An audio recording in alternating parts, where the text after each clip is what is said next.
So you mean to say that when we are on the stage, it feels like the tiger is always behind us? My brain perceived it as a threat, and that's where I left the stage.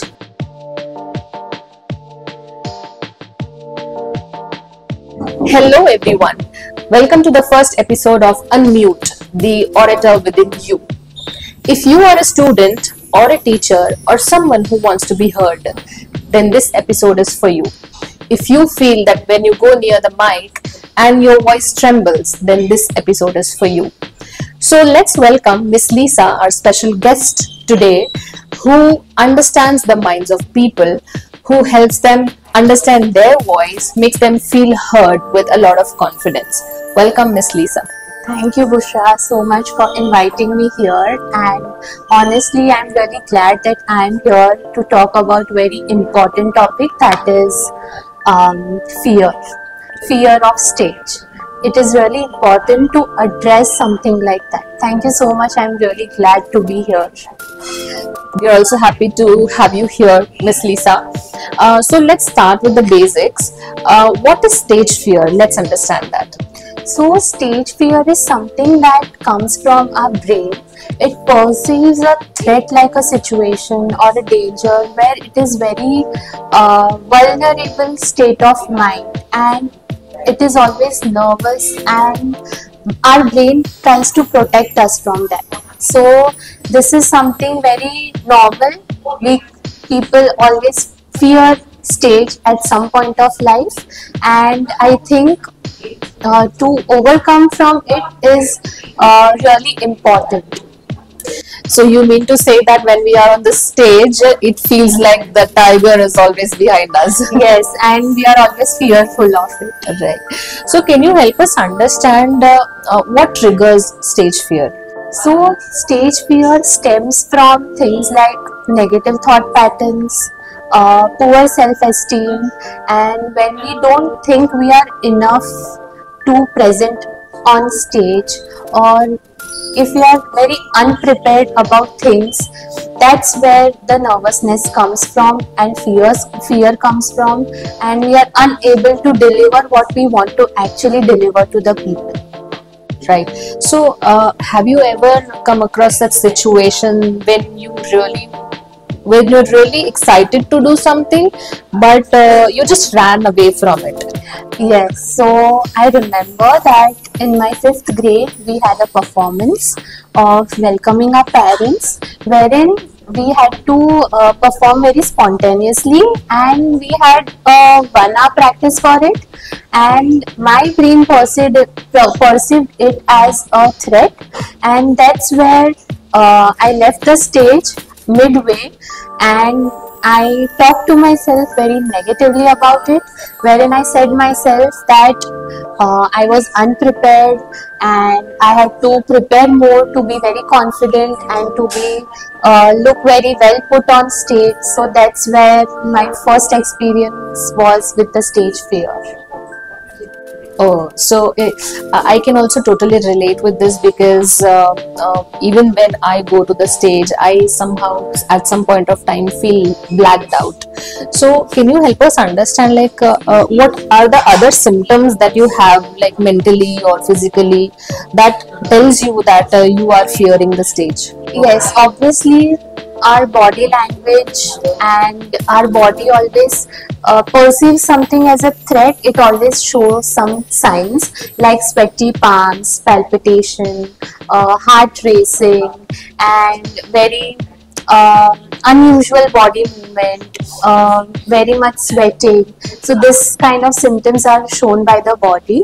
And when we talk about the mental symptoms and signs, I can tell that low self-esteem, negative self-talk, what people think about us, what they perceive of us, and how our performance will be. We actually anticipate that kind of things in our mind, and we make up a story which is really negative, and that actually contributes to the stage fear.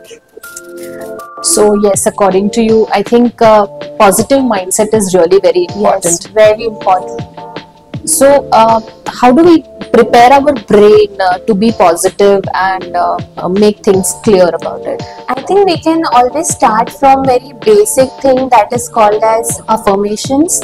When we look ourselves into the mirror and we talk to ourselves and we practice the script, it really helps us to build confidence and always look up to ourselves in the mirror in our eyes so that we are confident enough to look in the audience.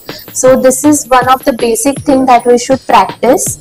And other thing that we can do is do visualization as frequent as you can, because this is something, if you train your mind to visualize something, it is about to happen with you. So these two are really very helpful to deal with something like this. I think I really like this idea about visualization, because when you visualize yourself to like you are the best of yourself, then I think half of the work is done, right? Yes. You mentioned something about the script. So can you help us understand that is it the right thing to memorize the script, or what is it? So if you try to memorize and ratify something, it is probably like if you forget something in the line, you won't be able to say what's next. So better thing is to do is, if you know the concept, if you know what you want to deliver and you are thorough with what you have to deliver, that is the only thing that matters. So when anything that comes with the flow and that is natural to you, it is bound to be very people likely and deliverable. So it's better to focus on self and concept rather than flowing with something called as script.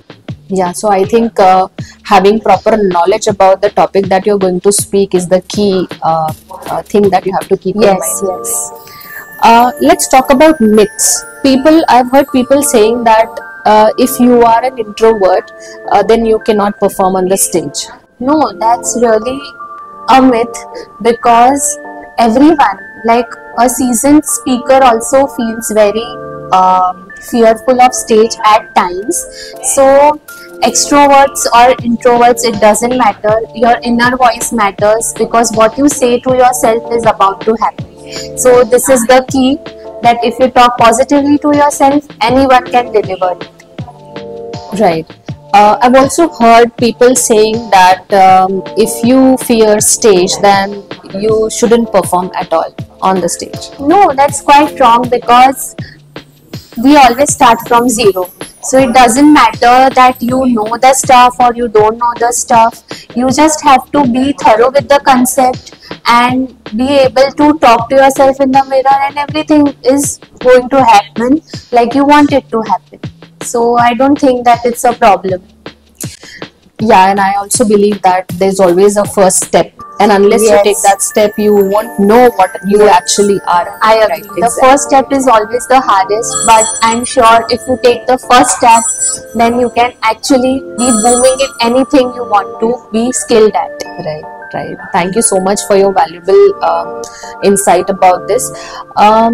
Can you help our listeners, or especially our students, understand that if when at some point of time they are experiencing stage fear, or they want to perform and they are not really able to do it, are there some exercises that they can perform before performance or something like that? Yes, so very basic thing is to do breathing. If you are pro at it, then you are good to go, because few seconds, few minutes of it is very crucial to a very healthy performance, wherein you can do a simple exercise of box breathing, where you have to breathe for 4 seconds, inhale for 4 seconds, you have to hold for 4 seconds, and then you have release for 4 seconds, and then you have to again hold for 4 seconds. So this is called as a box breathing.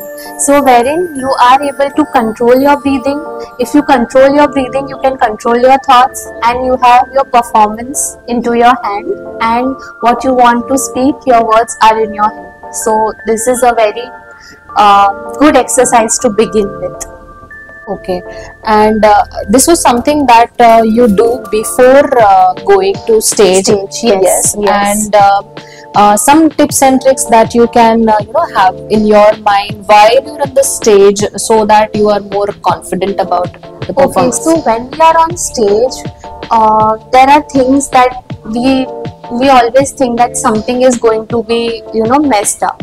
So when we think we have done a mess up, we can always try to have 2 or 3 things, relatable audience question which engages the people to your question, and you can create a very healthy interactive environment. So that's where you can take some time to think about what you are going to say next while engaging the audience towards with you.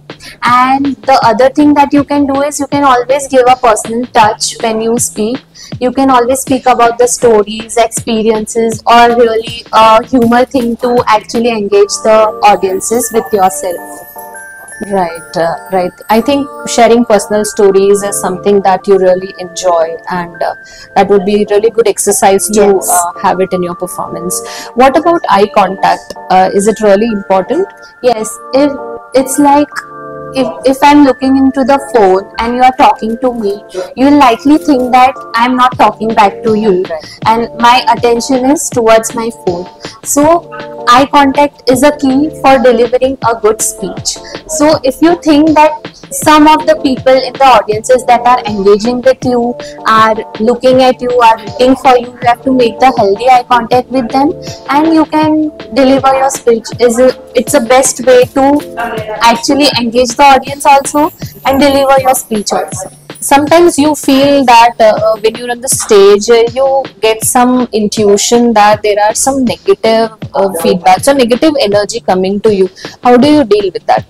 So, as I always say, that if your self-talk is positive, if you are strong enough to not let anyone tell you that you are this kind of thing, or you do this, or you are not good enough, then anything does not touch you and you are going to be very well when you are on stage.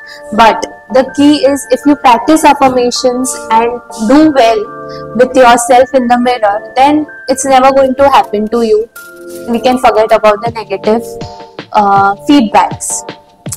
Right. So I think positive affirmation helps us a lot. Yes, a lot. Right. Can you give one sample affirmation that our students can have for their own performance before going to the stage, so that they have an idea of how they can prepare their own affirmations? Okay, so I would like to give one affirmation is that I am a confident soul and I deliver my speech with really efficient mind, and I try to build a positive impact around me, and I am always full of experiences to deliver my speeches. You can say this to yourself looking in the mirror, and also after you are done with the performance on stage, you can always go back to your home and look into the mirror and talk to yourself and say that, hey, today I did it. Today I did it, and I stood in front of this people on the stage, and I actually made that contact with them and delivered my speech. So this will actually help you enhance your performance for the next time. So I think a very simple affirmation, as in I can do it and I will do it, is the best thing that you can tell Yes, yourself definitely. to perform well, right? All right, thank you so much for your valuable knowledge, and I'm sure our students are definitely going to apply when they are going to perform on the stage. So before we just wrap up this episode, three takeaways from this episode for our students, in so that they can quickly implement during their performances. Okay, so first thing is that always know your material and concept. It doesn't matter what the script is, but it matters what the concept and your material and your delivery is. So always think about that it's not me, it's about what I deliver. And when we talk about the second thing is always practice self-talk look into the mirror, talk to yourself positively, then you will have a very good confidence. And the third thing is that before your performance, try doing breathing exercises. It will work wonders for you, and I'm sure everyone who is viewing this will get something out of this video and actually improve themselves for the stage. Yes, definitely. And talking about the breathing exercise, we will definitely be sharing a separate detailed video on how to do the exercise right way. So here we are towards the end of the first episode, and if you really like this episode and you believe that someone needs it, please share it forward, and we will meet you in the episode 2 with a different topic that will help you perform in a best manner possible. Thank you so much for joining this episode. Thank you.